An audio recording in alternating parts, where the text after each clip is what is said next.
en este último plenario del año 2022 va a presentar un trabajo Oscar Sotolano que se llama Jóvenes, Pandemia y Libertad. Aunque todos lo conocen a Oscar, igual lo voy a presentar, es psicoanalista y escritor. Voy a recordar el título de algunos de sus libros: Memorias de Cirano, Tiempos de Víspera, Bitácora de un psicoanalista, y los dos últimos, que es un libro en el que Oscar participó, que es Clases Medias Argentinas, la política del odio y el temor, y la novela 2001, Crónicas de la Furia, el sufrimiento y la esperanza. Bueno, Oscar, adelante. Ahí se silencia, no. Bueno, hola. Se escucha bien. Por lo menos por lo que pasaba antes, se escucha. Así que supongo que estamos igual. Bueno, la intención de hoy es discutir el texto que mandé para leer. Originariamente, algunos se pueden sorprender que yo haya presentado este texto, porque yo había dicho, y esa era mi idea, que iba a traer el tema de las energías y lo ligado y lo no ligado, lo ligante y lo no ligante, pero me pareció que en mi contexto personal, que en el último tiempo he estado escribiendo sobre muy diversas cosas, y me di cuenta que con una variedad por momentos medio inquietante, no quería agregar algo más y prefería que acotar a ámbitos de discusión que ya habíamos ido teniendo, como para en todo caso poder ir como profundizando algunas cuestiones. Elegí este texto, entre otras cosas, porque era un texto que yo publiqué en la revista online de Abdeva, y que en general no conocen, salvo aquellos que hayan entrado a la revista online de Abdeva, que como todos los temas y escritos que existen, finalmente son leídos por poquísima gente.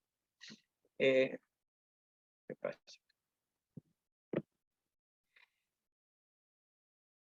Y el texto tiene una desventaja en relación a nuestra tradición. En general, cuando uno presenta un texto en el colegio, siempre es previo a publicaciones, por lo menos ha sido en general esto en mi caso. Con lo cual siempre la discusión aporta a que uno lo pueda mejorar. No va a poder ser mejorado porque el texto es el que hay. En todo caso, la discusión que tengamos me puede servir para poder pensar problemas que pueda tener este texto para seguir pensando. No puede mejorar esto que ya está. Decidí ponerlo solo a lectura, porque ya el otro día, con un texto de 7 páginas, me dijeron que era muy denso y que era importante leerlo. Iba a ser literalmente imposible, y es comprensible que así sea. Y además porque así tenemos más tiempo para charlar. Y recuperamos una cierta tradición de discusión en el colegio, donde hay como más tiempo para el debate.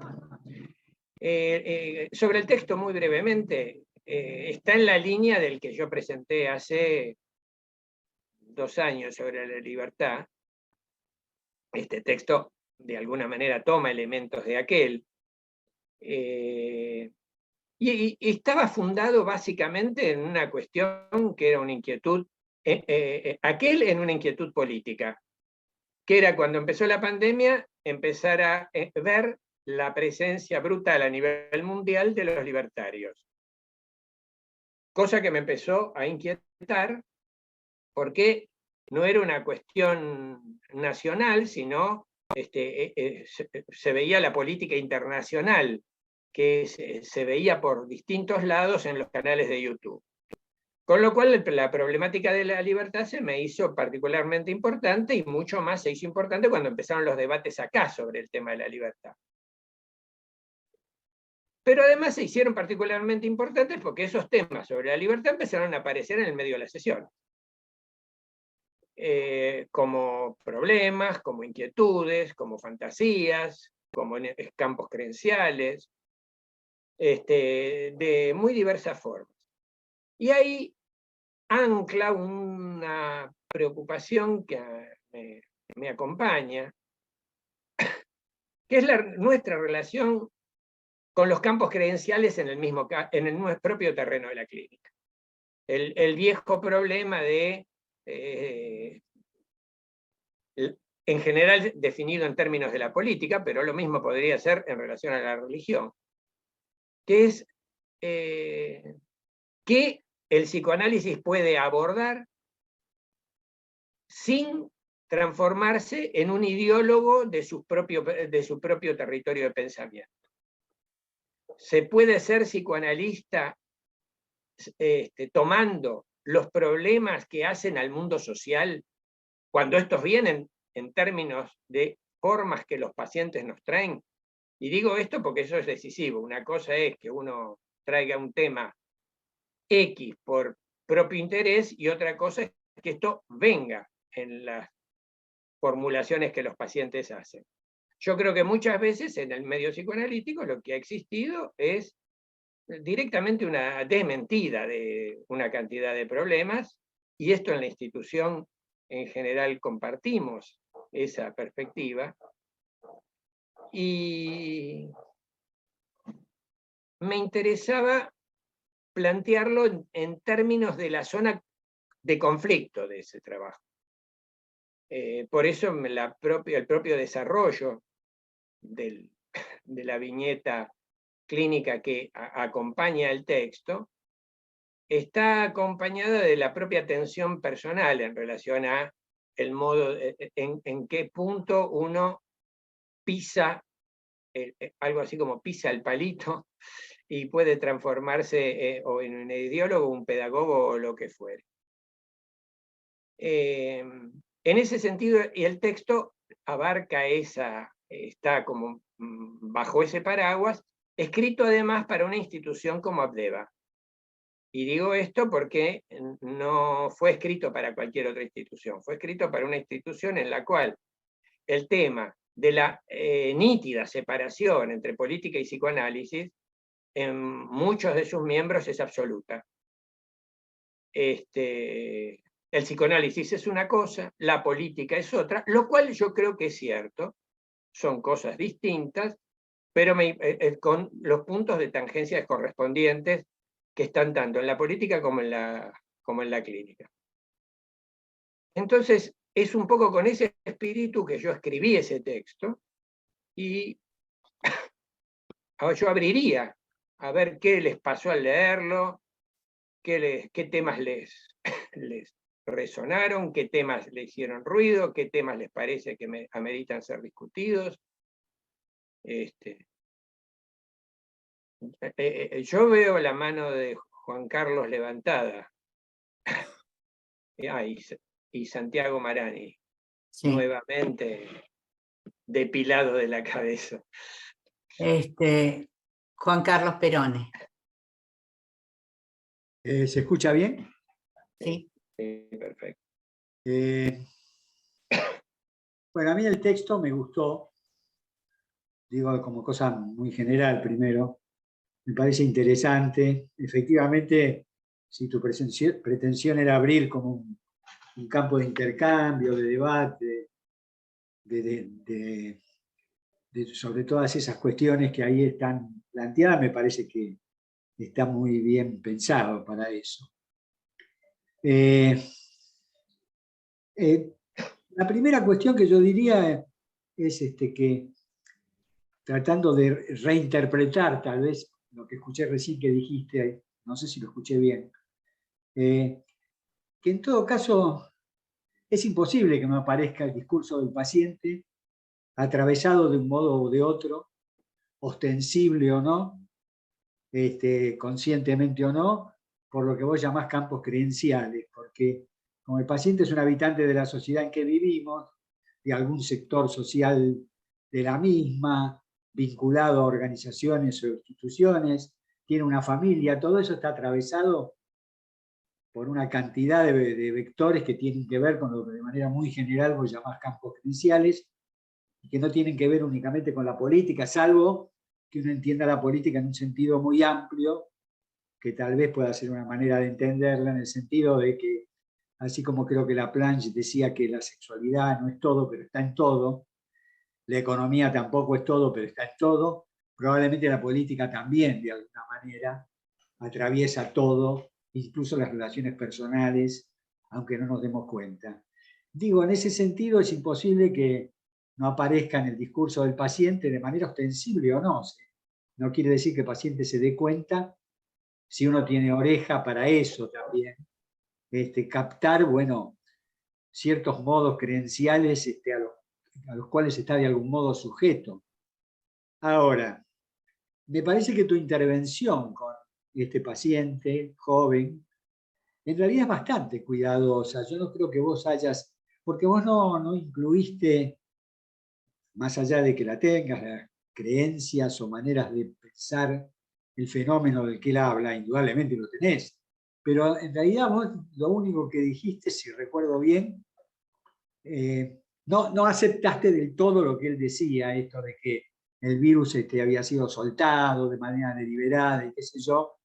Te limitaste a señalar, creo, de manera muy breve, bueno, hay distintas maneras de pensar eso, o algo por el estilo, y rumbiaste bastante rápidamente sobre la base, supongo que de una historia anterior que se fue reconstruyendo en lo que tenía de anterior el propio análisis del paciente, tratando de entender de qué manera eso de lo que él hablaba se articulaba, le daba lugar o refugio, creo que usas esa palabra, a cuestiones, digamos, que le concernían a la singularidad del paciente y en particular, dado que al psicoanálisis eso especialmente le importa, no hay singularidad que no tenga que ver con los modos de la sexualidad en el sentido amplio de la palabra. Me parece que eso es lo que se va desplegando después en el relato que vos hacés sobre el paciente en cuestión. Y más particularmente en relación con algo que en algún momento señalas del texto, que a mí me parece muy interesante porque hay como dos localizaciones del inconsciente, no sé si lo decís de esta manera, pero uno podría pensar, yo lo voy a decir a mi manera, que no debe ser mía, tampoco la debo haber sacado de algún lado, que hay como el inconsciente es una exterioridad interior y esta se despliega en la asociación libre, en los momentos que hay o en lo que se puede empezar a pensar a partir de ahí junto con el paciente, o aparece como una exterioridad exterior, o mejor dicho, como una intimidad exterior, que queda exteriorizada. Vos no lo decís de esta manera, pero hablas de la manera que él piensa la pandemia y las limitaciones que le genera, y con un pensamiento parcialmente paranoide, lo localizás como un refugio de aspectos inconscientes del paciente que se manifiestan en esa exterioridad que sin embargo concierne a su intimidad, porque concierne a su inconsciente. De manera tal que hablas de dos localizaciones a mi gusto del inconsciente, una exterioridad interior y una intimidad exteriorizada, lo cual me parece muy interesante en muchos sentidos. Bueno, nada más porque ya hablé demasiado. Oscar, ¿cómo querés hacer? No, dale, que haya más circulación, que me interesa. Bueno, ahora llegó Alberto Marani. Se fue Santiago. Bueno, a mí el trabajo me gustó muchísimo, pero muchísimo. Y uno tiene que señalar algunos núcleos que yo tengo que señalar algunos grupos, algunos núcleos, yo creo que todos hacemos esto inevitablemente, que nos interesan particularmente, o que en este caso no solamente me interesa, sino además está muy bien expresado. Creo que sigue la estela de lo que estaba diciendo recién Juan Carlos, con esa evocación de esa especie de esa situación en la que el paciente, hablando de esa realidad con la que se enfrenta, como si el yo impotente se resolviera con mucho énfasis contra la realidad opresiva de la restricción de la libertad, hablando todo el tiempo de sus propias restricciones. Eso está muy bien tomado, muy bien descrito, y en cuanto a la modulación para transmitírselo al paciente, a mí me gustó muchísimo. Inclusive la referencia esa, medio chistosa, a la cuestión de la libertad que se funda en una prohibición, etc. A mí me parece que esa torsión, digamos, uno evoca las figuras topológicas, ¿no? Tipo botella de Klein, que Lacan usa para otras cosas, pero acá esa torsión entre lo interior y exterior, ubicándose el yo de dos maneras opuestas, enfrentando algo que por otro lado también conduce a la impotencia en esa cuestión particular y captada de las tramas de los ideologemas y de las consignas puestas en marcha por parte de ciertos sectores llamados a sí mismos libertarios. A mí me pareció una de las perlas del trabajo. Entonces, de entrada quería subrayar esto porque me parece sumamente importante el tipo de tratamiento bastante sofisticado, muy bien articulado acerca de esta, como decía Juan Carlos, interioridad que deviene exterior y esta exterioridad que ha devenido interior. Esa lucha de impotente del yo, que no conduce en ninguno de los dos casos a ningún lado, pero que denuncia cuál es el conflicto en el que se debate este paciente. Bueno, por ahora, nada más que esto.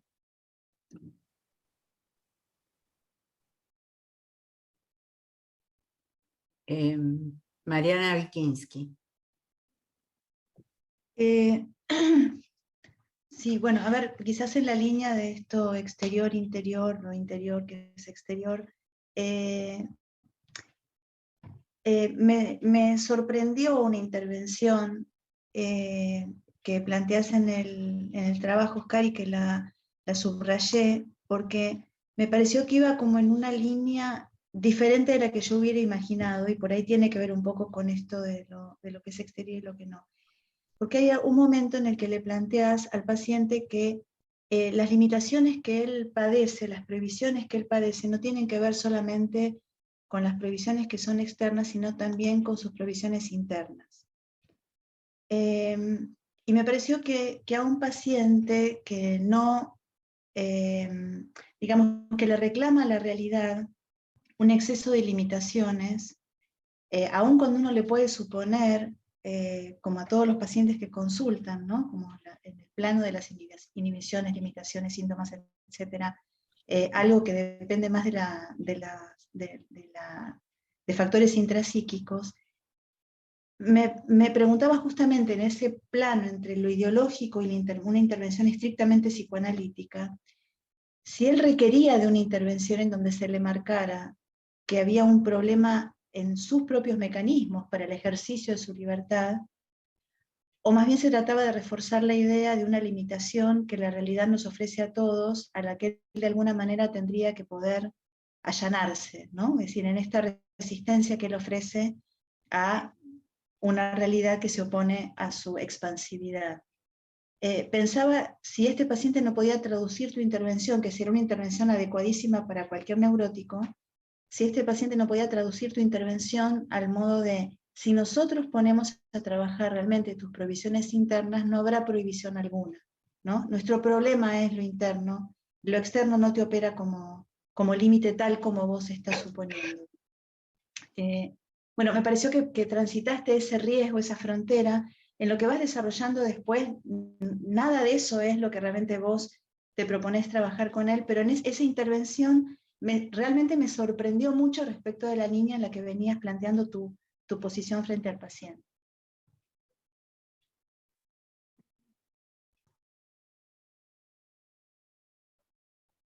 Daniel Slutsky. ¿O querés intervenir vos, Oscar? No, está Daniel y después sí. Bueno, buenas noches de vuelta. A mí me gustó mucho tu trabajo, Oscar. Me parece que es un trabajo que uno lo puede pensar hacia muchos rincones. Arrancas con esta viñeta de un paciente adolescente o joven, jugando, trabajando, dándole un criterio de absoluta realidad a las nuevas tecnologías. Creo que intentaba mostrarte cómo el YouTube es la realidad y vos ahí discutiéndole. Por momentos también me sorprendí porque te hubiera imaginado más intervencionista y me parece que fuiste muy, muy psicoanalista, jugando entre la neutralidad y la abstinencia, que es tema que vos también introducís en tu trabajo, que es un gran tema y que creo que vos mismo lo explicitas, no es nuevo. Es como si en este trabajo, en este material clínico muy, muy actual, donde se juegan cuestiones ideológicas, lo libertario, si se reactualizaran viejos temas, por ejemplo lo de la neutralidad y la abstinencia, donde en algún momento vos mismo decís, me gustaría haber podido haber dicho muchas más cosas de las que le dije. Sin embargo, te guardaste para continuar en tu función de analista. Pero sin embargo lo discutís, porque cuando vos introducís la consigna de lo que uno de los de aquello que se pregonaba en el Mayo francés, me parece que ahí vos te pones a discutir con él cuáles son los alcances de la libertad y hasta dónde termina la libertad, dónde empieza lo libertario. Es como si no es que no mostrás tu pensamiento, tu ideología. Amagás mostrarla y te guardás. Y yo creo que eso habrá permitido la consecución del análisis. Entonces es un trabajo el tuyo que me parece que es polisémico en términos de abarcar muchas temáticas. Y eso lo torna muy interesante. Y se nota, creo que esto no lo dije, pero lo pensé, se nota que este trabajo vos lo escribiste quizá dialogando también con los analistas de Abdeva. Bueno, hasta aquí llego por ahora. Bueno, mientras surgen otras manos, sí, lo aclaré al principio. Este trabajo se pensaba discutiendo con los analistas de Abdeva. Además con sorpresas. En una oportunidad fui a dar una charla sobre el tema de las creencias, y conté una situación clínica que para mí es paradigmática para entender lo que es la mente del capitalismo, que era un señor ligado al mundo del petróleo, que viene a una sesión y entra muy afligido a contar las preocupaciones que tenía el grupo de CEOs de ese universo por un desastre que se había producido en un lugar en el mundo petrolero, en bases marítimas petroleras. Y él venía muy afligido, diciendo, no sé, no entendemos cómo puede pasar esto. Hablaba de su preocupación, de sus cavilaciones, de cómo entre todos estaban discutiendo esto desde hacía días, no había forma de entenderlo. Y en un momento determinado dice, tal vez la próxima vez habrá que usar seguridad de mar. Y yo digo Perdón, ¿seguridad de qué? De mar, de mar. Yo le digo, ¿y qué es seguridad de mar? Bueno, los rulemanes que se ponen en los tubos, que se hacen por donde circula la extracción, en el mar tienen otras condiciones. ¿Vos le dijiste seguridad de Marx? No. Aunque vos creas que yo soy tan intervencionista, no lo soy tanto. Y cuando dice esto, digo, ¿cómo seguridad de mar? ¿Qué es seguridad de mar? Me explica. Y me dice, lo que pasa es que, ¿y qué tiene diferente? No, bueno, que la seguridad de mar es 10 veces mayor que la de tierra. Y entonces yo no entiendo, y si eso estaba en el mar y no tenía seguridad de mar. Me dice, sí, algunas tuercas, qué sé yo, no las tenían. Y le digo, no entiendo. Hace como 20 minutos que está explicándome la incertidumbre, las dudas, las preocupaciones que ustedes tuvieron y no entendían qué es lo que pasó. Pero me parece que la explicación me la acaba de dar usted mismo. Si me dice que en un lugar que tenía que haber seguridad de mar, había seguridad de tierra, y eso es 10 veces menor, y esto podría obviamente provocar un desastre, ¿por qué la explicación esa no los completa? Me dice, usted no sabe el precio del galón de extracción de petróleo. Y a mí me sorprendió porque me hizo entender lo absolutamente escindida que está en la mente del capitalismo y del capitalista, el factor dinero. El factor dinero es como un elemento de la ecuación que no entra a tramitarse, no se piensa, no figura.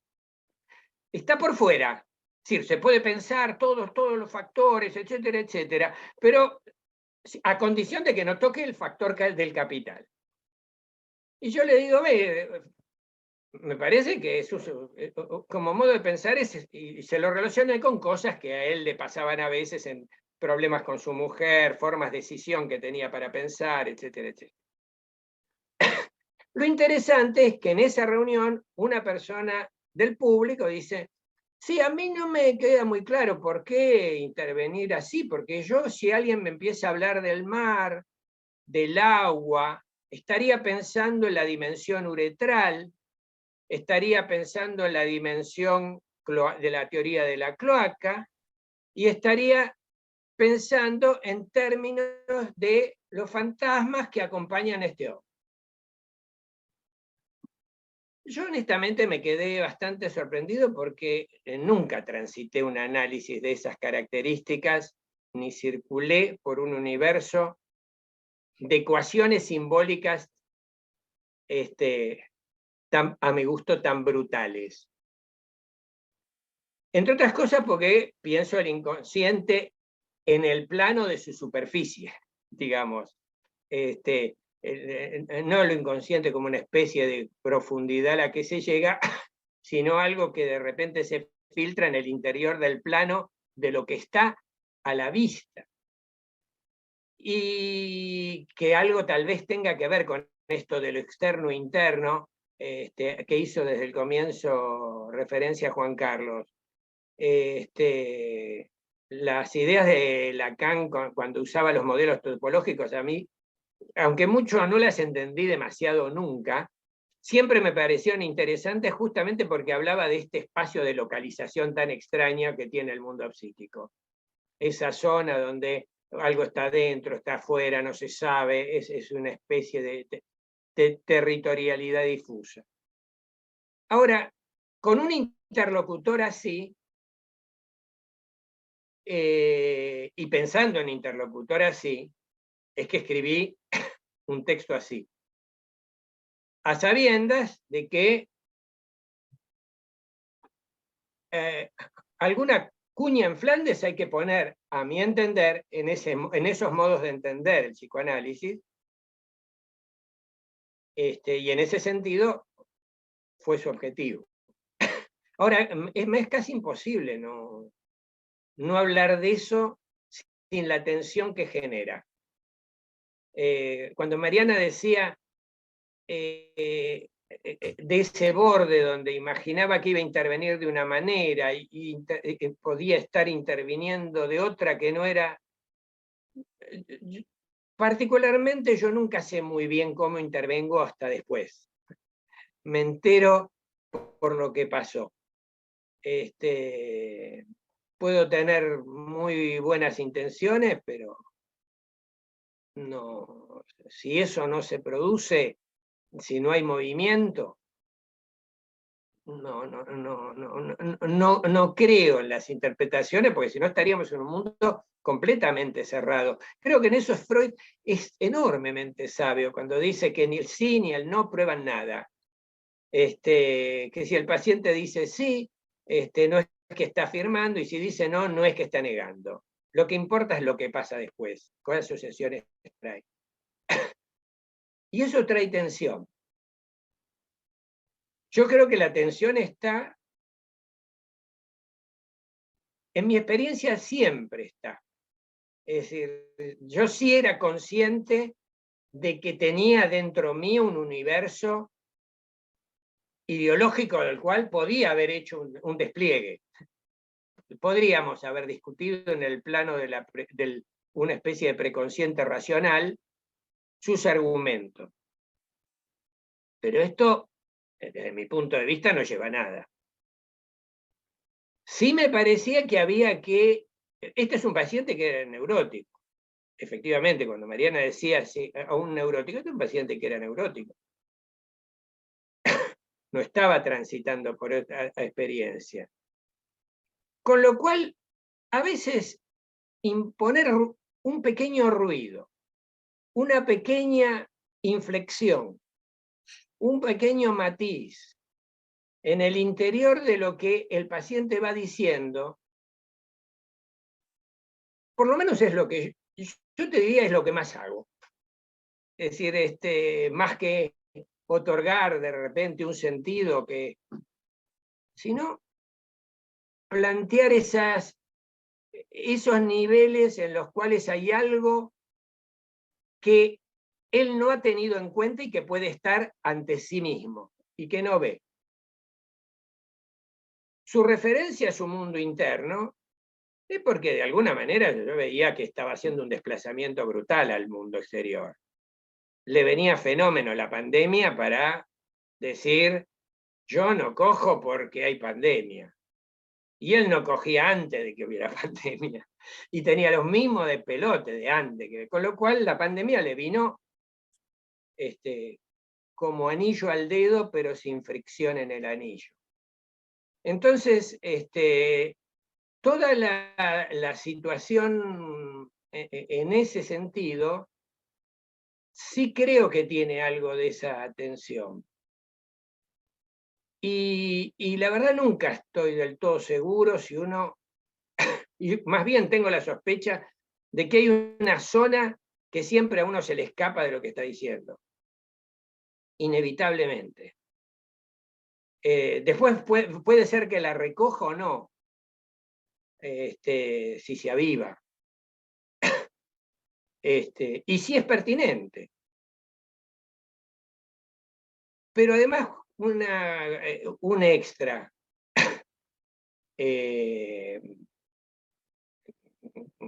Cuando Alberto dice que yo le pareció que el modo de ir transitando por el espacio clínico le pareció claro, rico, yo traté de reflejar lo más nítidamente posible, aún a sabiendas de que muchas veces este tipo de intervenciones a uno lo exponen mucho. El tema de la abstinencia, que vos decías, Dani, y la neutralidad, yo lo presenté hace 6, 7 años, desde el punto de vista de mi sorpresa de que ese tema hubiera vuelto, porque para mí el tema de la neutralidad estaba agotado como tema. Yo no creo que se pueda ser neutral.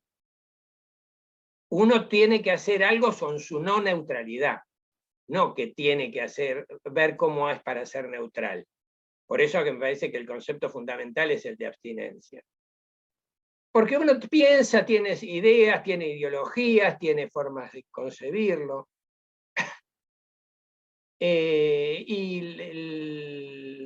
Este también era un tema que estaba referido a un espacio institucional particular. Si bien descubrí que, eso lo descubrí ya hace años cuando salí de mi ingenuidad, el tema sigue teniendo peso. Y por último, así le doy la palabra a Juan Carlos, y acá no sé qué miércoles se apagó la luz.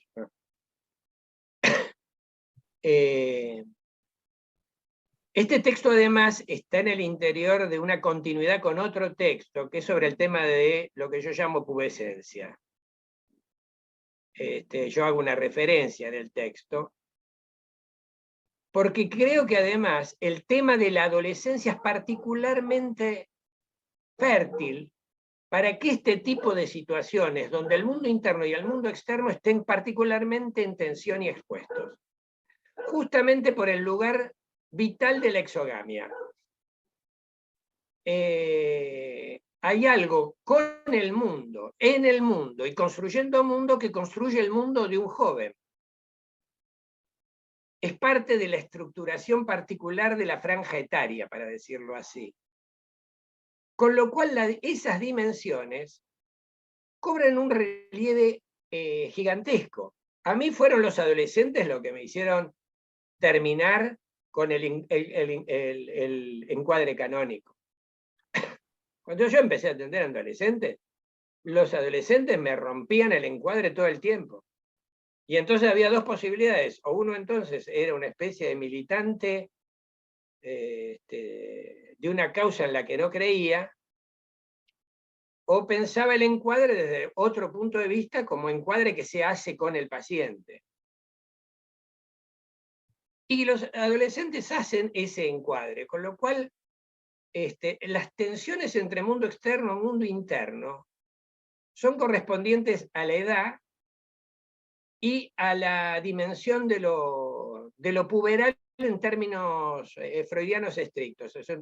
En ese otro texto, la idea central es que había que recuperar una dimensión freudiana de este periodo de constitución psíquica y proponía pubescencia, retomando la idea freudiana de metamorfosis de la pubertad, versus la idea de adolescencia, que es un concepto que tiene una raigambre mucho más ligada a la antropología, a la sociología, o a una dimensión de psicología evolutiva.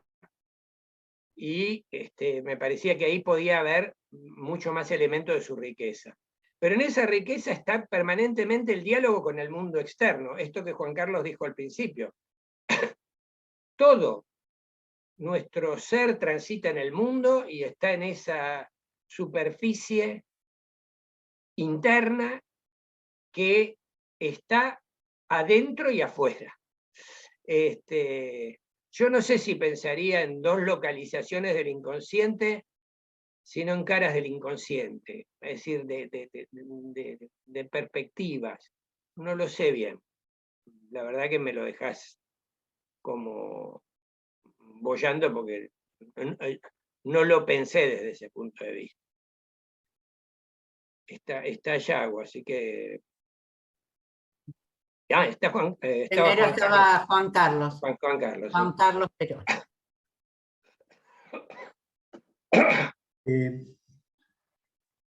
Hay un punto que sorprende en el trabajo cuando se lo lee, después, a medida que se va desplegando, va adquiriendo sentido. Primero porque ahí creo que está presente otra cuestión que importa mucho, que es la cuestión de la transferencia, la contratransferencia, que es el momento en el que vos, ¿qué es lo que está presente? Hay un conocimiento previo, aunque no está desplegado, de las vicisitudes psíquicas de ese paciente, que seguramente te convocaron a vos para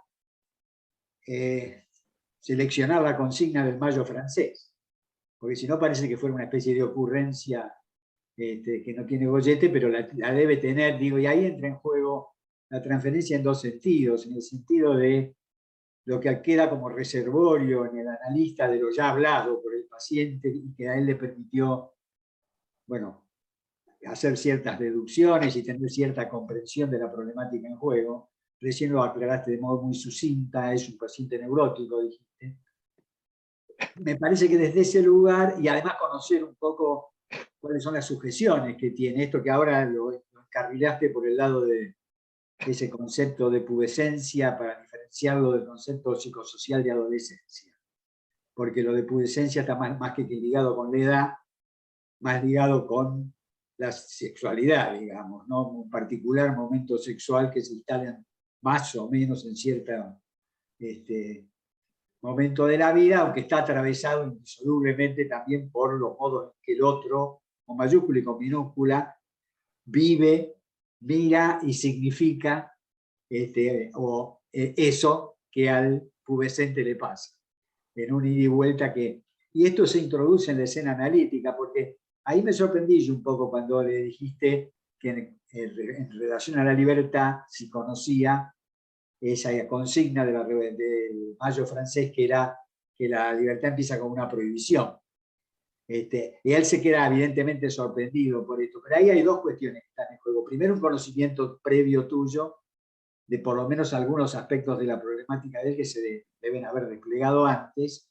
Y segundo, que vos debés haber sentido que la transferencia que está en juego con el paciente permite que vos hagas ese tipo de intervenciones. Que más allá que él ahí medio entra como en una especie de rabieta, porque qué es eso que estás diciendo, pero sin embargo encamina de alguna manera el trabajo que sigue después, al menos como vos lo reproducís en tu trabajo escrito, que es el que yo leí.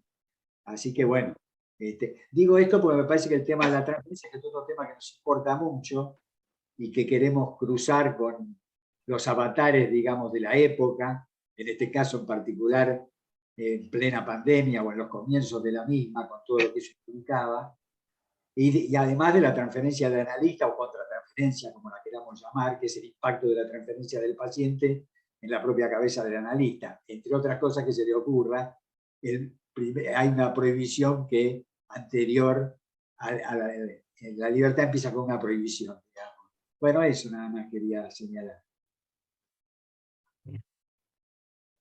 Yago, Franco.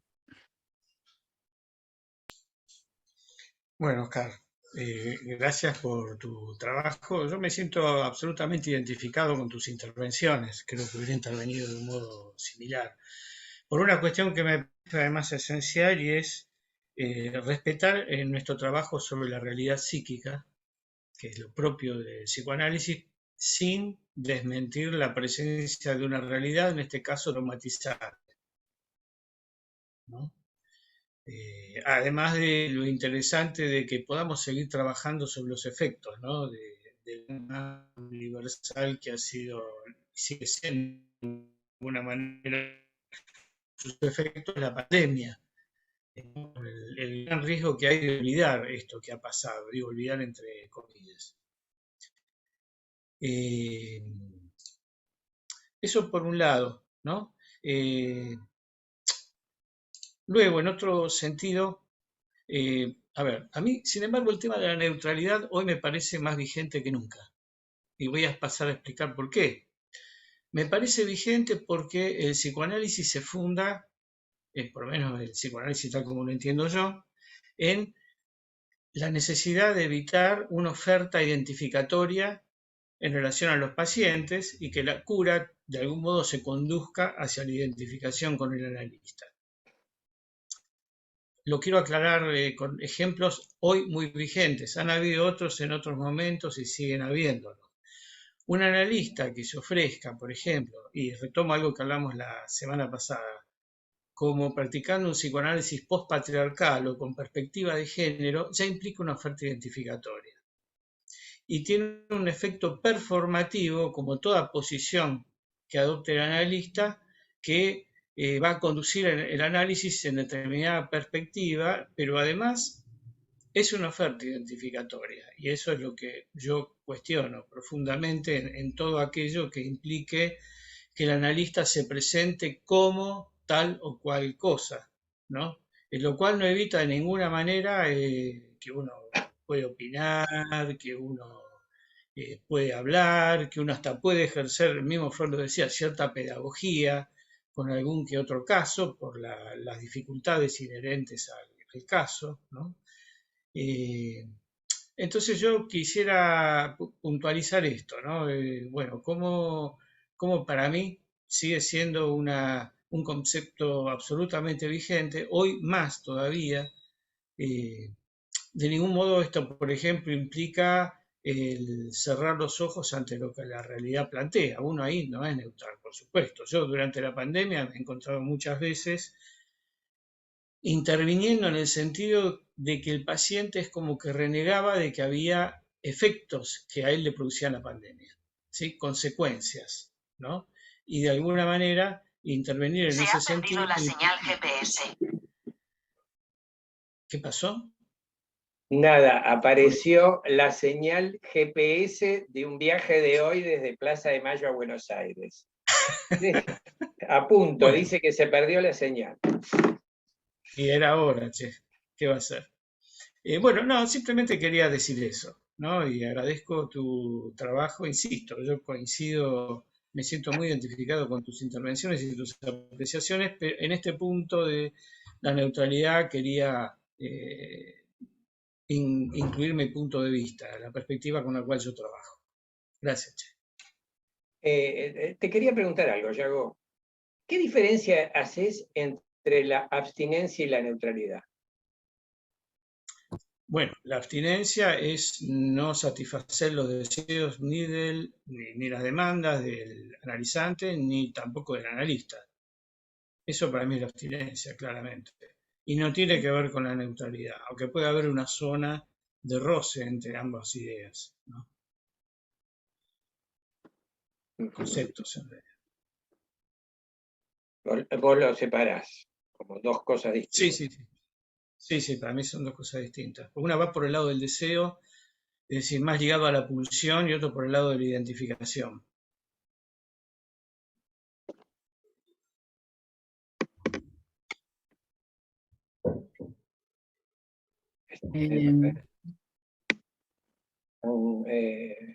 ¿Querés hablar?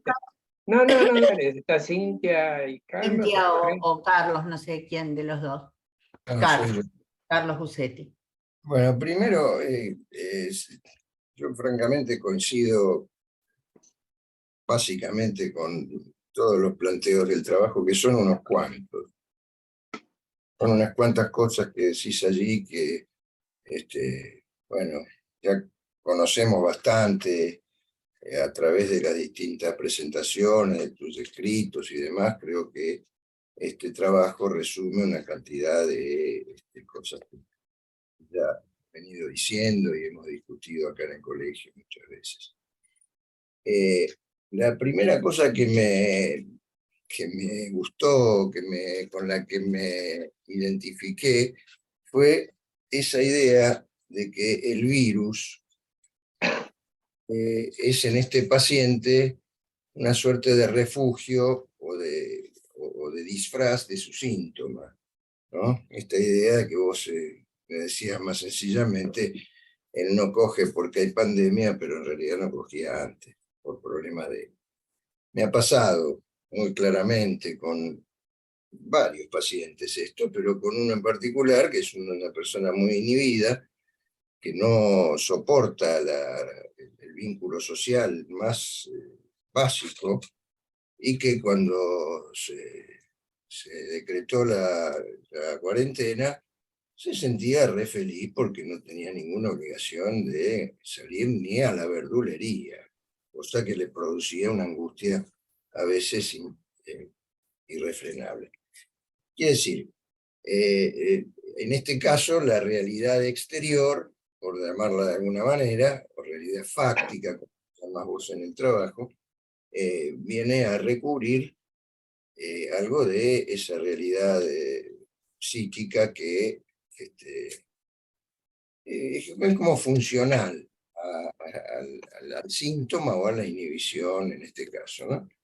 Eso me gustó. Después el tema de la realidad, que a mí me parece que sí, efectivamente, quizás en la institución con la que dialogás en el trabajo, todavía esta es una cuestión que viene como de muy lejos. Yo creo que ahí hay un problema en la lectura y en la manera en que se ha entendido a Freud. Por ejemplo, en aquella famosa afirmación de que ya no creía en su neurótica, que el trauma no había sido un hecho acontecido, sino que era sencillamente una fantasía neurótica. Yo creo que eso ha perdurado en la cabeza de muchos analistas. Creo que de todos nosotros ha dejado una huella eso, en todos nosotros, los que nos hemos formado leyendo a Freud, ha dejado una huella que de algún modo también el lacanismo ha contribuido a fortalecer, quizás, pero yo creo que eso también explica el, el retorno que se ha hecho en los últimos años a la obra de Ferenczi. ¿Por qué? Porque efectivamente es alrededor de ese punto de la realidad objetiva del trauma o del trauma como sencillamente una cuestión de la realidad psíquica, me parece que recuperar la obra de Ferenczi tiene bastante que ver con esta idea, ¿no es cierto? Se la ha recuperado de maneras muy elementales, muy básicas, diría, pensando que todo gira alrededor del trauma. Hubo un libro viejo que conocemos, Oscar, hemos hablado alguna vez sobre ese libro, de Moussaieff Masson. El asalto a la verdad. ¿Eh? El asalto a la verdad. Sí, tal cual.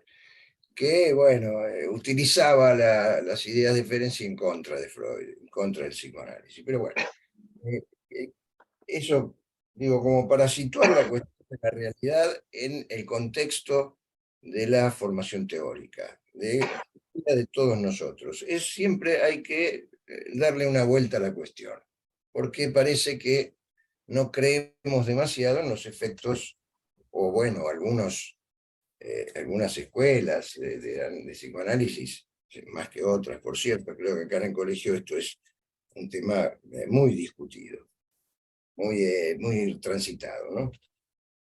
Después me parece fundamental la idea esta de que se trata de interrogar a los campos credenciales, tanto del paciente como del analista.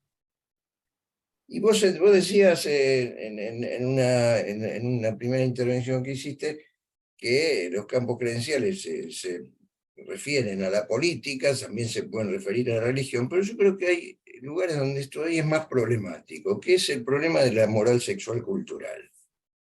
Los campos credenciales de cada uno de nosotros respecto de la moral sexual. ¿Cómo creemos que, ¿no?, se debe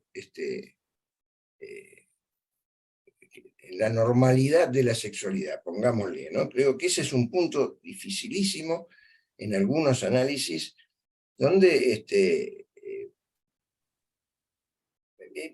me hizo pensar en lo que, en el interrogante que quedó de la presentación de Estela de la vez pasada, sobre el asunto de si cabía llamar hermanos a los que compartían el mismo genoma, ¿no? Me parece que ahí se pone en juego otra moral, que no es exactamente la sexual, pero es la de la filiación, ¿no? ¿Qué es lo que se entiende por hermano, que no se entiende? Es un tema creencial. Más allá de las investigaciones científicas que se puedan hacer sobre el asunto, que si es hermano o no es hermano, ese chico del que hablaba Estela, es un tema creencial. Y creo que lo esencial en esto es que tengamos en cuenta que cada vez que se nos presenta esta cuestión en la sesión, es necesario interrogarnos a nosotros mismos sobre qué estamos diciendo cuando decimos lo que decimos, respecto de este tema de las creencias, y en particular de lo que entendemos por lo que es mejor para el paciente o que es mejor. Sobre esto se han dicho cosas muy distintas, ¿no? Lo he escuchado decir a algún analista de otro tiempo, extremadamente inclinado a la teoría de Lacan, que la vida personal del paciente no le interesaba en lo más mínimo, por ejemplo. Bueno, quería introducir este elemento, agregar este elemento al problema de los campos creenciales, porque me parece que este es uno de los campos más complejos de trabajar. De política no discutimos con los pacientes, pero sí hacemos lo que vos hacés. Coincido totalmente con esa intervención. De religión, yo qué sé, ¿no?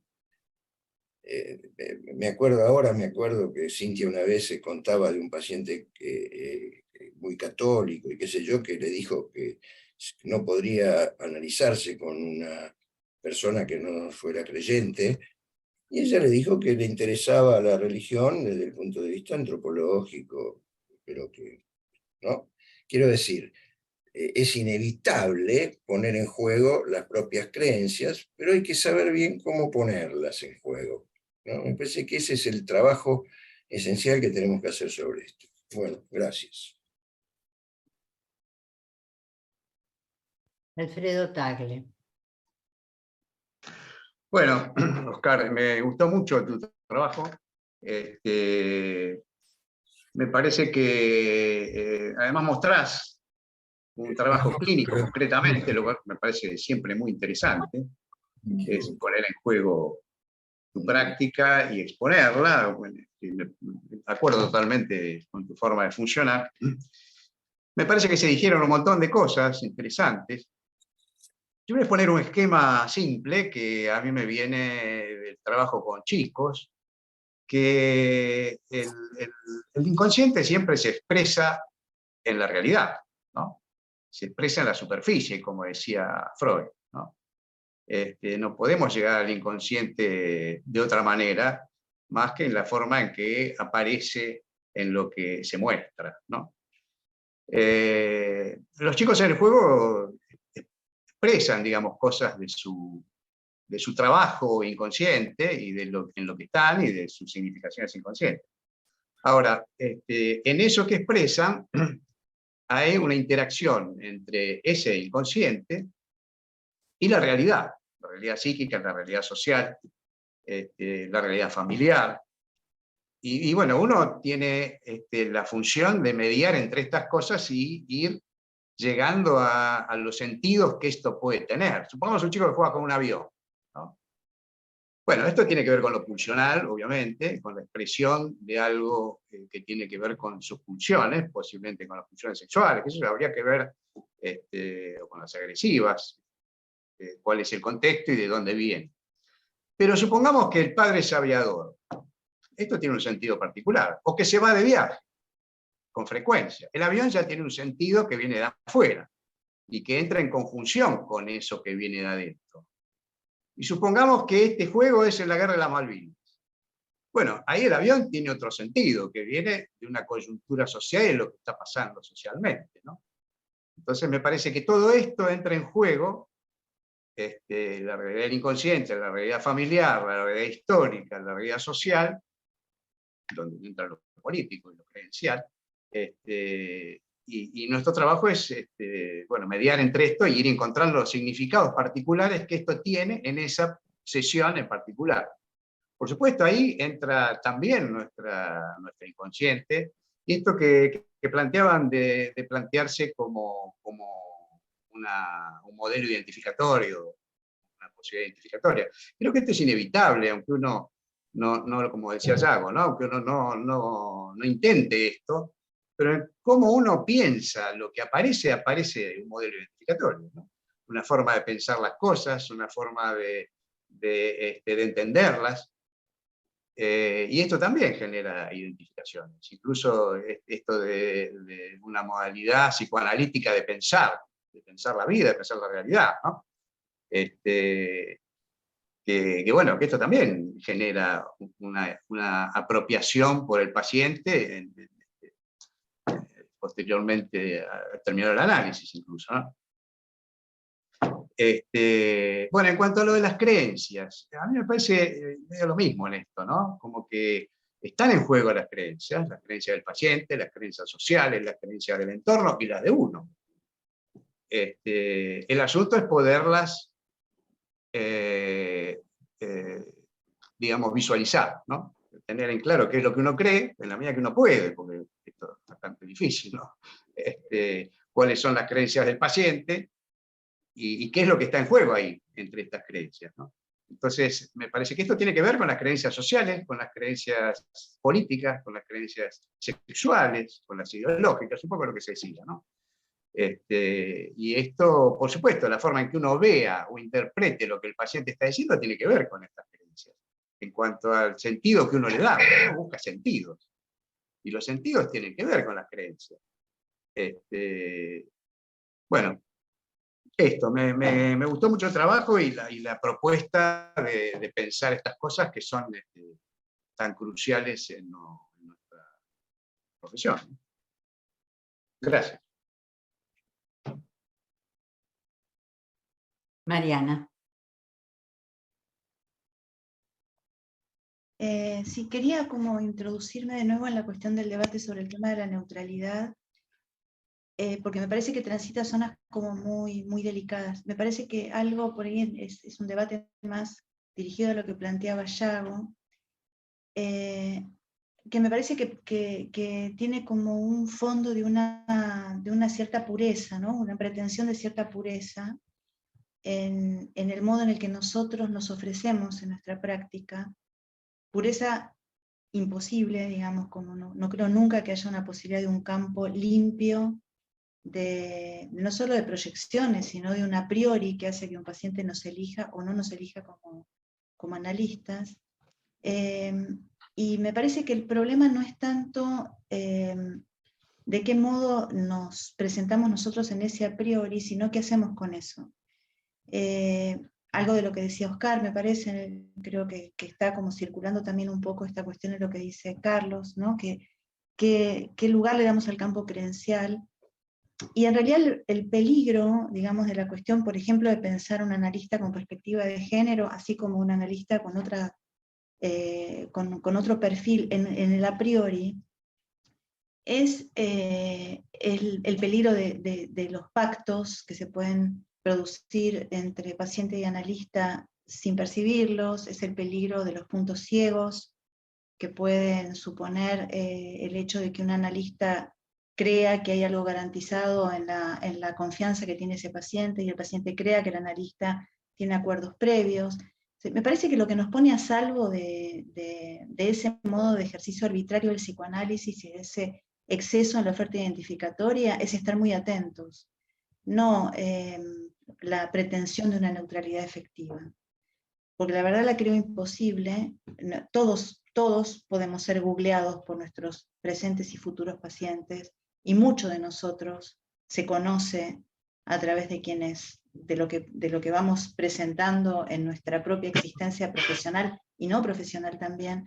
Entonces, me parece que el tema es que abuso se hace sobre eso. Incluso el hecho de pensar que nuestra figura se introduce en el vínculo analítico como una oferta identificatoria, también es quizás sí, quizás no, quizás es otro el modo. El tema es descubrir quiénes somos en esa propuesta, en ese despliegue transferencial, y qué hacemos con eso. Me parece que en cualquier campo, tener una camisa oscura o autodeclararse como un analista con perspectiva de género y entrar en esa alianza con un paciente puede ser imponerle al análisis un cono de silencio, salvo que estemos particularmente atentos a esto. Hace muchos años un colega quería que yo me propuso que atienda a un adolescente cuya madre, colega, pedía que el analista de su hijo comprendiera la militancia de su madre. O sea, que hubiera un a priori de acuerdo respecto a la importancia que la militancia de su madre podía tener en sí misma, ¿no? en esencia. O sea, era un a priori que contenía un pacto imposible de rubricar, imposible de suscribir, porque ya me estaban pidiendo, igual yo no lo podía tomar, pero me estaban pidiendo que no me meta con determinados temas del psiquismo de ese adolescente. Esas son los a priori que nosotros no podemos permitir que se desplieguen.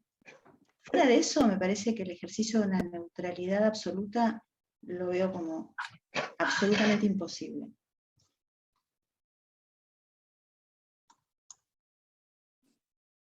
Me anoté yo. Después de vos, quiero decir. Sí, igual, claro. ¿Querés hablar ahora? No. Me avisa porque si salen otra serie de manos, ya perdí el hilo de... Está bien. No, yo lo que iba a decir es algo de lo que adelantó Mariana y que tiene que ver con algo entre los muchísimos temas que abrís en el trabajo, que realmente me parece un trabajo excelente y riquísimo, que es el tema de la cuestión de la tecnología, de la introducción de la tecnología al interior del dispositivo, cuando al principio, cuando vos le decís lo de hacer creo que es cuando vos le decís le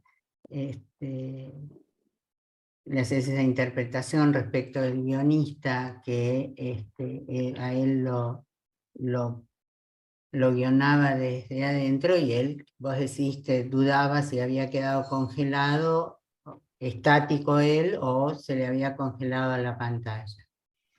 Y pensaba que otra de las cuestiones de la tecnología es que hoy por hoy a muchos pacientes, cuando hacen una derivación, le dan el nombre de cualquiera de nosotros, googlean. Bueno, ya ahí el tema de saben quiénes somos, incluso saben hasta adscripciones políticas o de acuerdo a temas que trabajamos especialmente, en fin. Y en ese punto coincido con lo que decía Oscar, que lo único que puede, y que lo que decía Mariana también, ¿no? Lo único que nos puede proteger en términos de abstinencia es saber que no somos neutrales. Eso por un lado. Y creo que esto hace a una de las creencias como analistas, ¿no?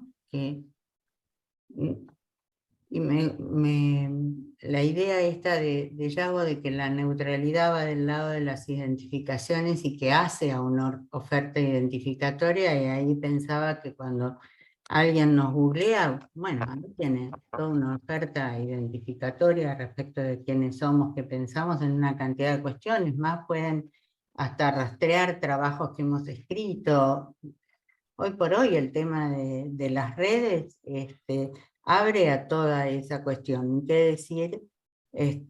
Analistas que en las redes publican hasta cuestiones personales, ¿no? Por un lado.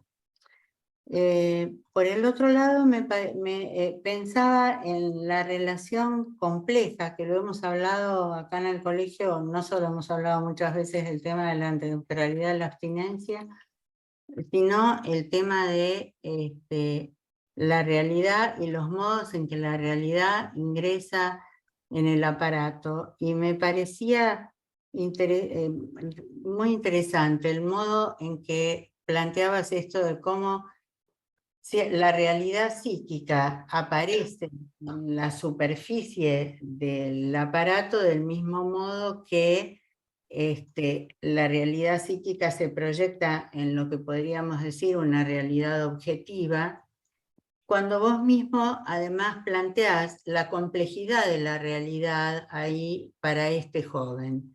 Una realidad claramente construida, la realidad que le aparece en lo que para él es la realidad de YouTube, más una realidad que es exterior a ambos, que es la pandemia per se, el virus, ¿no? Y cómo ingresa el virus y qué realidad construye cada uno acerca de esto. Me parece que es riquísimo el trabajo en esto, de cómo lo vas planteando.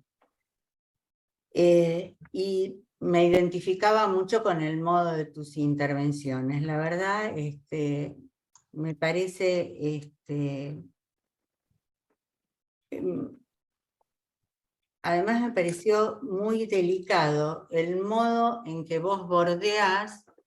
Vos decís que no sabés si te pusiste pedagógico y tratabas de evitarlo. Bueno, no, ahí sí me parece que entra lo de abstenerte, pero no sé cómo lo habrá entendido este muchachito. Y por el otro lado pensaba, qué interesante cómo los trabajos que la pubertad le plantea al adolescente en términos de el trabajo psíquico de la sexualidad como traumática para el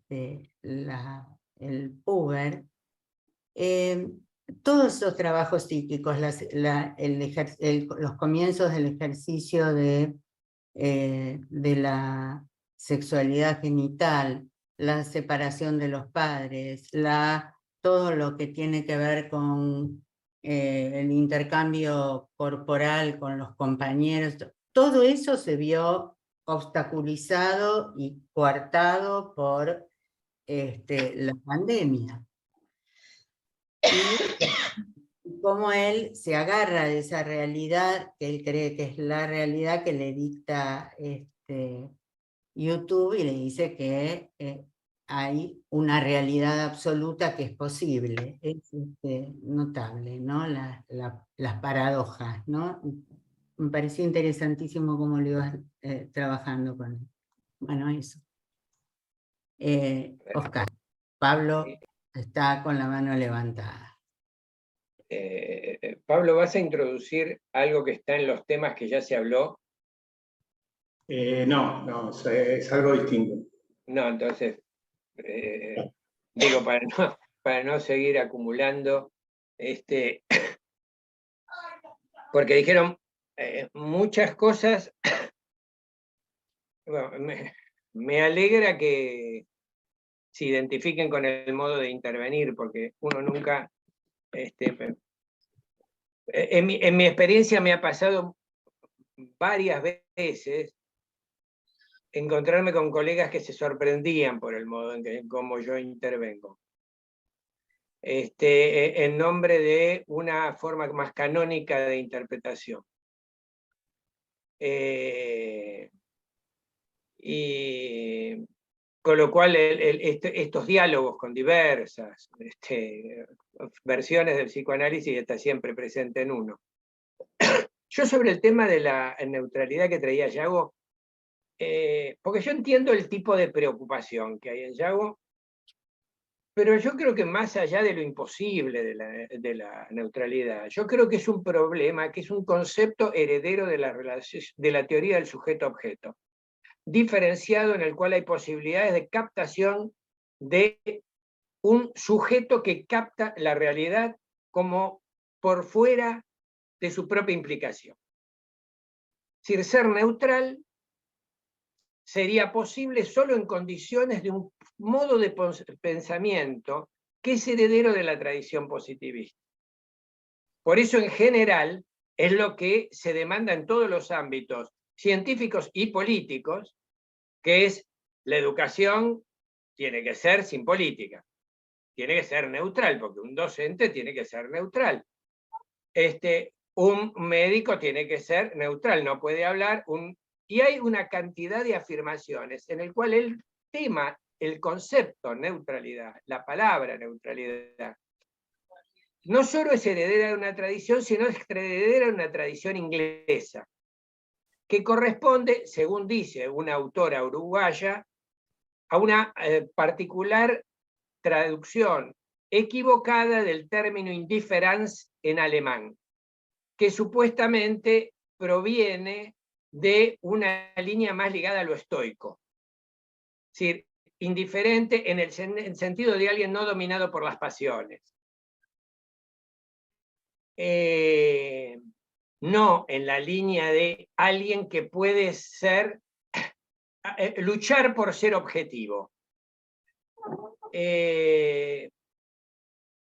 Ante la conciencia de que es imposible y que lo subjetivo está entrelazado con el objeto en forma profunda, por eso me parece que el concepto de abstinencia y de rehusamiento al propio goce que implica lo que estaría implícito en la idea de neutralidad, son, a mi parecer, más fértiles. En dos líneas diferentes. Si bien entiendo que hay un riesgo, que es la idea del meloneo. Ahora, ya sabemos que no hay mayores meloneadores que los que reclaman neutralidad en este mundo. Son como los que dicen la política es algo, yo la miro con objetividad. Y esto obviamente no es algo que suscribiría de ninguna manera a Yago. Yo que en ese sentido, mi oposición a la idea de neutralidad es mucho más radical. Es indudable que es una lucha con uno. Inevitable. No sé si la experiencia psicoanalítica es otra cosa que una lucha permanente con uno. Porque estamos todo el tiempo lidiando con nosotros mismos. Estamos haciendo bien, estoy diciendo de más, voy a decir de más, se me ocurrió esto otro, vale decirlo, eso corresponde, no corresponde. En una época que, como decía Magda, te googlea, sin vuelta. A mí me acuerdo que hace años un paciente muy sorprendido me dijo, ¿usted por qué es del Partido Comunista Norteamericano? Entiendan que yo tuve cierta sensación de sorpresa. Saben mi historia con relación al estalinismo, pero que además me atribuyeran ser un miembro del Partido Estalinista estadounidense, ya era un extremo de bizarría. Francamente, no pude hacer otra cosa que decirle, ¿de dónde sacó esto? En estado de estupor, no me pude controlar mucho, fue muy fuerte el impacto. Ahí me dijo, está en Google. Entré a meterme y buscar, y resulta ser que había firmado una declaración de defensa de Cuba en la Argentina, que había sido suscripta por una organización de Estados Unidos y que aparentemente estaba en el PC de Estados Unidos, y esto pasó a que todos los firmantes éramos miembros del Partido Comunista Norteamericano. A ver, hoy Google no da lugar a que no sepan de nosotros. La verdad sea dicha, no hay manera. La idea que en su momento podía estar en la cabeza de un Meltzer en ese modo extremo, de vestir la misma ropa, el consultorio vacío y cosas por el estilo, no dan. Y no solo no dan, porque además es contrario a lo que uno podría decir la exposición franca de Freud, incluso sobre temas específicos. Ahora, el asunto del a priori está en el centro de la demanda de los adolescentes. Es decir, el pensar el a priori. Los adolescentes, a ver, hay como un modo de transferencia en relación a lo que decía Juan Carlos. Hay una especie de transferencia muy directa con los adolescentes. Los adolescentes te dicen, pero vos no viste esto, vos no lees los diarios, vos no te... De un modo que los adultos suelen edulcorar de modo mucho más, por lo menos en mi experiencia, hacer menos explícito.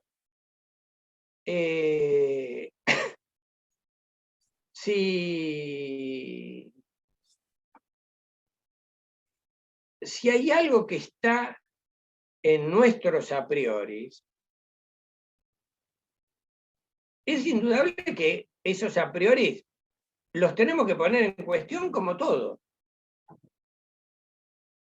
Por eso es que un análisis que de alguna manera omita el campo creencial de uno mismo, en todas las esferas, religiosas, e incluso en lo del que Carlos traía de la moral sexual. A mí si hoy, por ejemplo, no he tenido el caso, pero un paciente viniera con esta cuestión de la asexualidad como forma de la sexualidad contemporánea, me encontraría con un lío ideológico fuerte. Tendría que escucharlo mucho. Lo que pasa es que como sé que para mí es un lío ideológico fuerte, pensar lo que históricamente hubiéramos pensado como una histeria, es decir, como rechazo de la sexualidad, como zona de exploración de placer, planteada como un territorio de despliegue del derecho a no tenerla, lo cual es válido, pero una cosa son los derechos y otra cosa es la clínica. Por eso me parece que cuando Yago insiste sobre el tema de psicoanalistas en términos de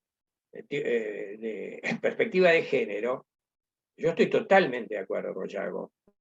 Me parece que uno es analista, qué sé yo, escucha con sus recursos, con sus prejuicios, con sus ideas, con sus concepciones, y ve si aprende algo de los pacientes. Porque algo que pasa con los pacientes es que uno aprende cosas que nunca se le hubieran ocurrido en la vida.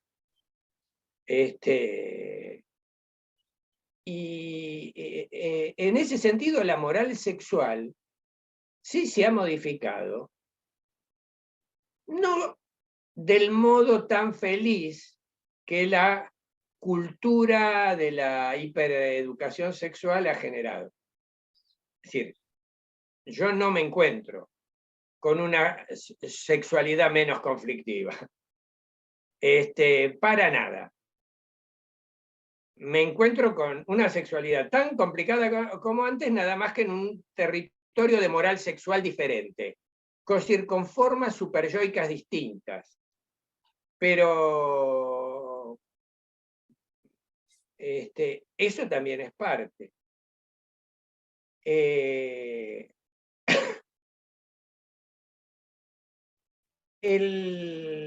Bueno, acá puse algo que no sé qué miércoles puse, es efectos de la teoría. En el momento que lo escribí, alguien lo dijo, yo creí que iba a poder seguir, pero no tengo la más remota idea por qué puse efectos de la teoría. Alguien hizo referencia a esto y si me ayuda, a lo mejor lo recuerdo.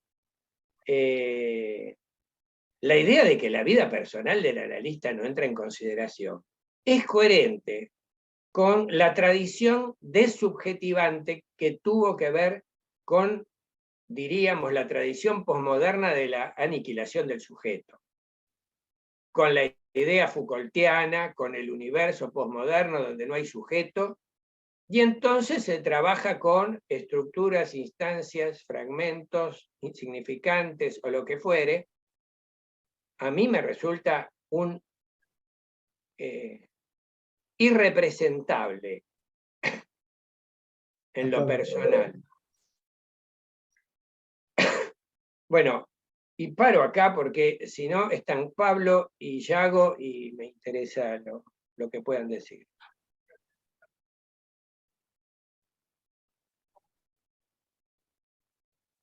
Perdón, Pablo. Bueno, la verdad que está muy bueno el trabajo. Pensé muchas cosas. Me acordé de una frase de Pavlovsky que decía, el texto es el contexto, ¿no? Y me parece que con la pandemia, me parecía que es sencillo cómo lo sintetiza Pavlovsky en ese sentido. Hay distintas formas de verlo, pero me parece que con la pandemia, digamos, el contexto como que se puso como muy en evidencia, digamos, ¿no? Como que inundó la clínica, digamos, ya directamente, bueno, todavía seguimos con las secuelas porque seguimos de manera virtual estas reuniones. Yo tengo pacientes que no quieren volver a la presencialidad, están como muy cómodos en sus casas, digamos, ¿no?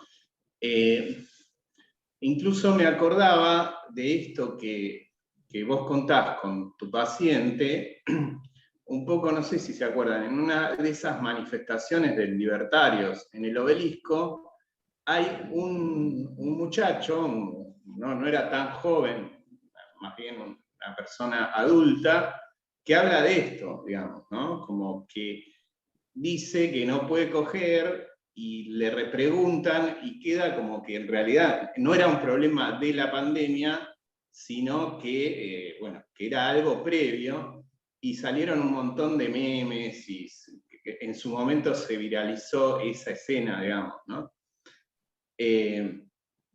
Y me parece que a mí la pregunta sería, ¿por qué te convocó Abdeva a publicar, digamos, ¿no? En el sentido de, yo decía, bueno, esa inundación que fue la pandemia a nivel social, económico, político, etcétera, me parece que no se puede reducir a la pulsión de micción o cosas de ese tipo, digamos, y de alguna manera es como que esa realidad, digamos, o ese contexto tan fuerte, tan omnipresente, hace que incluso una institución como esta te convoque de alguna forma, ¿no? O sea, que quisiera saber cómo fue esa invitación a publicar.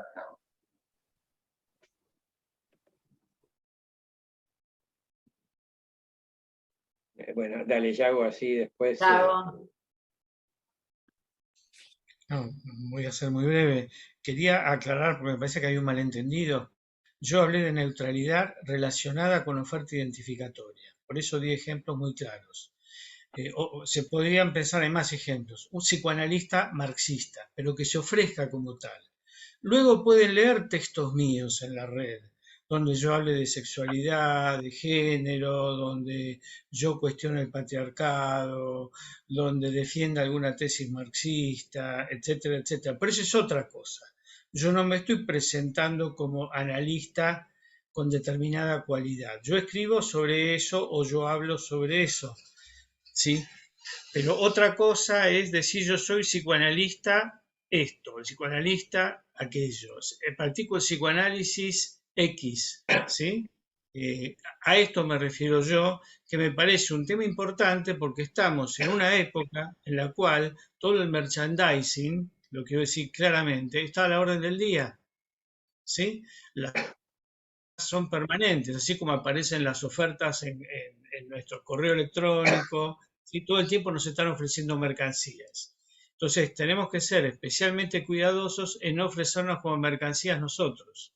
Luego, por supuesto que la neutralidad tomada como la tomaba Meltzer o tantos analistas no existe, es un disparate, ¿sí? Yo puedo opinar de muchas cosas con mis pacientes, ¿sí? Eso nunca ha supuesto ningún obstáculo para mí. De hecho, si alguien sabe que estoy en el colegio de psicoanalistas, como muchos de ellos saben, bueno, ya implica un cierto perfil. Ahí yo voy a tener que ver qué hago con eso, porque hay toda una dimensión imaginaria en juego. ¿Sí? Pero esto quería yo diferenciar. Para mí, la neutralidad tiene que ver con cuestiones muy específicas. Nada. Bueno, A ver. Oscar, siendo Sí, las 10 bueno, y sí. unos Voy a minutos. tratar de ser breve.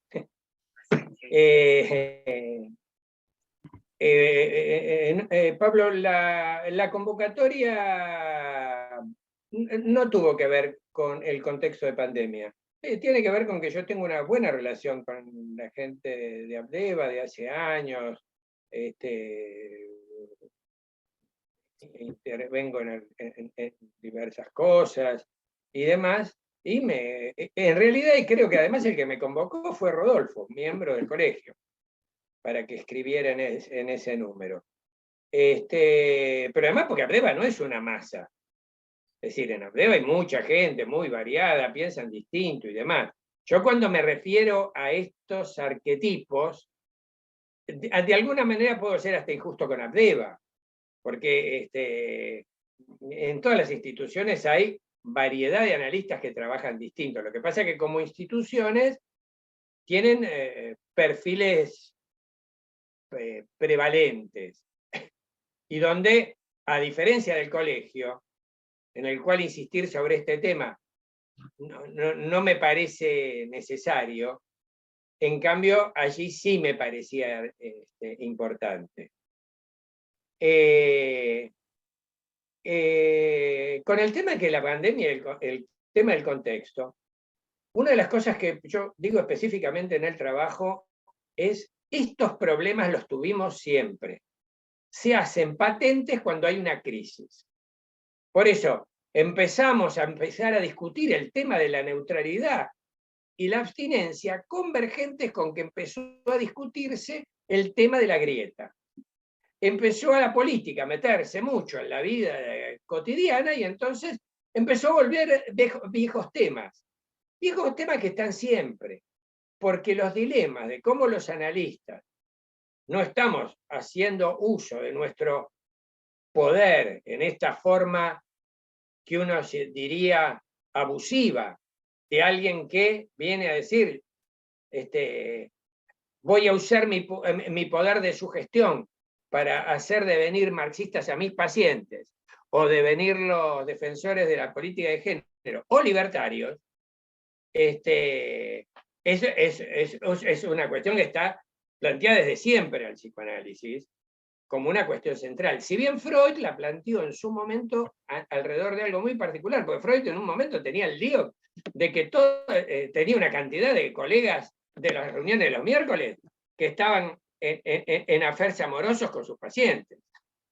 Empezó a pensar el tema de la abstinencia y cómo lidiaba con esto en los pasajes al acto que habían llenado el universo psicoanalítico.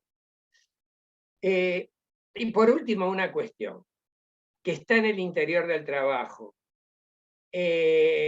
Además me interesa en este trabajo volver a remarcar el punto que fue el centro del trabajo sobre la libertad, que es la relación entre sociabilidad e individuo, desde el punto de vista del psiquismo.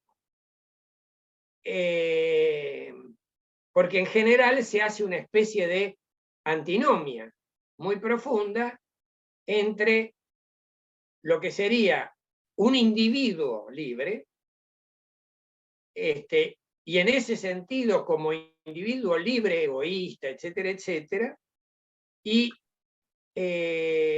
una perspectiva que tenga que ver con el otro, la solidaridad, la ética, que fue parte del tema del texto sobre ética.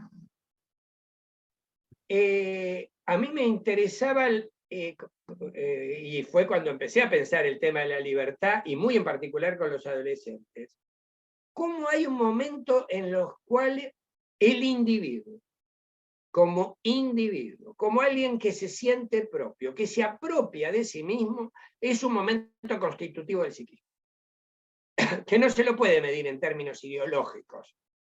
Después puede tener formatos específicos de acuerdo a las peculiaridades de época. Y entonces la idea de que el individuo se hace propio, tomar por ejemplo el formato libertario. Pero hay algo en la constitución compleja de lo humano, entre lo social y lo individual, que es de una tensión brutal. Porque si uno lo plantea como antinomias, elimina al individuo. No, el individuo es una especie de residuo de la sociedad capitalista. Imaginemos entonces una sociedad solidaria. Bueno, aún en una sociedad solidaria, un sujeto se hace sí mismo en un acto en el cual se vive como individual. De un modo radical, profundo, se recorta, nos recortamos. En ese sentido me interesaba como una cuestión específica dentro del conjunto de otros temas que venía trabajando, porque efectivamente me he dado cuenta, hay una cantidad de temas a lo largo de estos años que van como tocándose unos con otros, en algunos hay más desarrollo, en otros menos, en el cual que vos decís, Magdalena, del tema de las redes sociales, aquí a lo sumo hay un guiño, porque la verdad lo único que hago con ese comentario es marcar un observable que creo que todos ustedes comprueban. Hoy volví a comprobar y dije, Yago debe estar ultra full, porque en un momento te empezaste a cortar, y yo te vi a vos, en vos me vi a mí mismo cada vez que desde Traful trataba de decir alguna cosa. Es indudable que el tema de la tecnología es otro tema. Acá no, está de referencia, puramente. Es solo un guiño. Pero sí me interesa el tema de la libertad, sobre todo porque va a ser un tema de una enorme pregnancia en términos de política. Es decir, ahí ya es un interés político. Creo que discutir el tema de la libertad es un debate político que los psicoanalistas nos merecemos con categorías de psicoanálisis, no con categorías ideológicas. Sí, podemos tener todas las categorías ideológicas que querramos, pero creo que al mismo tiempo merece que le demos estatuto específico. Porque si no, estamos en un mundo donde todo el mundo dice yo soy libre, del otro dice yo soy mentiroso, yo digo mi palabra es la que vale, no entiendo cómo tal persona puede pensar lo otro, y uno lo mira, y esto se lo escucha decir a Leuco o a cualquier persona del C5N, casi con las mismas palabras, nada más que diciendo lo contrario. Lo cual plantea un verdadero problema desde el punto de vista de las ideas plaqué que están incorporadas, un tema que Alberto trajo en otra oportunidad, y que yo creo que es absolutamente central, porque en todo esto es cómo lidiamos con algunas frases construidas en el interior de la mente de la gente en términos de alienación pura, en términos de pura incorporación de una idea que no se desarma de ninguna manera, con un problema muy serio. No se las puede enfrentar directamente, porque lo que produce es un choque narcisista absoluto, pero por otro lado habla de las zonas de pensamiento. y de las posibilidades de pensamiento, de la posibilidad de un despliegue de pensamiento que hace que al mismo tiempo las posibilidades de acceso al inconsciente siempre sean mayores. Bueno, no sé si Pablo tiene la mano levantada porque la quedó levantada o por... No, quedó. Ah. Bueno, les agradezco, la verdad, que hayan leído. Tenía un temor enorme de que me encontrara acá y me dijeran, no, la verdad, ¿por qué no lo resumís o alguna cosa por el estilo? Y bueno, les agradezco. Me va a servir para futuros trabajos. Este es lo que es. Bueno, muchísimas gracias, Oscar. Nos desmuteamos todos para aplaudir. Gracias, Oscar. Gracias. Gracias a ustedes. Gracias. Gracias. Felicitaciones, Oscar. Gracias, cielo. Tu voz es tan reconocible que pareció de algún lado de la pantalla, pero... Me encantó. Ya te voy a escribir algo. No me dio para hablar, pero te voy a escribir. Sí, bueno. Sí, vas a escribir, yo no sé dónde recibo, porque no está Estela para resolver el tema de mi... estoy recibiendo en un teléfono que no uso. Ayudaremos. Te ayudaremos en familia. Tenés una mujer sí, que te acompaña. No quiero entrar en detalles. Por el bien de nuestra matrimonio e incapacidad mutua en relación a resolver algunas cuestiones tecnológicas. Con lo que me siento totalmente identificada. Bueno. Felicitaciones. Chao, muy bueno tu Gracias. trabajo. Me gustó mucho. Chao. Bueno, un abrazo. Chao. Verdadero. Yo te espero en la mesa abajo. Bueno. Y Melanie, ahora sí, podés mandármelo mañana, sí puedo. Dale. Te mando todo. Bueno, un beso. Buenas noches. Chao.